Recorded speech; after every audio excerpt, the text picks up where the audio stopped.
You need to understand your effective labor rate. You have a posted labor rate, and then you have an actual labor rate. What did you really get per hour? And because most shops have varying labor rates, when I do an oil change, I'm $60 an hour. When I do diagnostic, I'm $150 an hour. And when I do normal repairs, I'm $120 an hour. Then all of that has to balance out along with comebacks that I do for free and other things that I might do for free, like the inspection.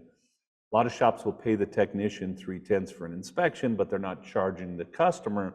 So the formula is we take the labor dollars we collected in a period, you're looking probably at a month for a shop, and then we divide that by the hours that were actually billed out to customers. So when I do a warranty repair, I might bill 3 hours out at $0, but I'm always tracking those hours so that I know what my effective labor rate is. And I think it's important that you need to know that, because in some shops that have a $120 posted labor rate, we actually see an effective labor rate well below $90.